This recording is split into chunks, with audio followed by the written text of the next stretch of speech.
এবারে জানাবো এক নজরে দৈনিক পত্রিকার শিরোনাম। আমাদের হাতে রয়েছে দৈনিক যুগান্তর, যার প্রধান শিরোনামে আমরা দেখতে পাচ্ছি, অবশেষে সমঝোতায় পৌঁছালো বাংলাদেশ ও যুক্তরাষ্ট্র, পণ্য রপ্তানিতে 20% শুল্ক। 7 আগস্ট থেকে নতুন হার কার্যকর।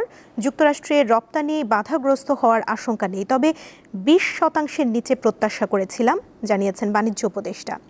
এদিকে কাঙ্ক্ষিত পর্যায়ে পৌঁছায়নি আইন শৃঙ্খলা পরিস্থিতি। অন্তর্বর্তী সরকারের 1 বছর বেড়েছে মব ভায়োলেন্স, খুন, ধর্ষণ, চাঁদাবাজি, ডাকাতি, দস্যুবৃত্তি সহ নানা অপরাধ। প্রতিদিন গড়ে খুন 11টি। শুরুতে ভঙ্গুর অবস্থা থাকলেও এখন অনেকটা উন্নতি হয়েছে, জানিয়েছেন অতিরিক্ত আইজিপি।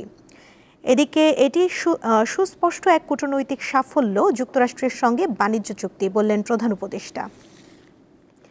দৈনিক ইত্তেফাক পত্রিকার প্রধান শিরোনামে রয়েছে, বাংলাদেশের উপর পাল্টা শুল্ক কমিয়ে 20% করল যুক্তরাষ্ট্র। এদিকে বাণিজ্য চুক্তি সুস্পষ্ট কূটনৈতিক সাফল্য, বললেন প্রধান উপদেষ্টা।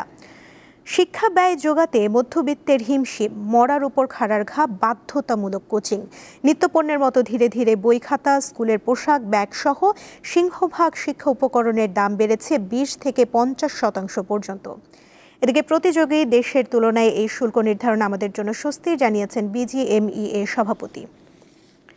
প্রথম আলো পত্রিকার প্রধান শিরোনামে দেখতে পাচ্ছি, শুল্ক কমেছে, বাংলাদেশের স্বস্তি।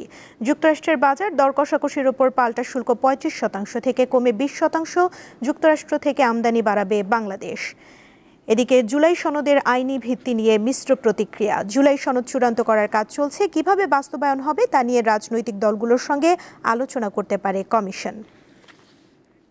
দেখে নিলাম আজকের দৈনিক পত্রিকার শিরোনামগুলো।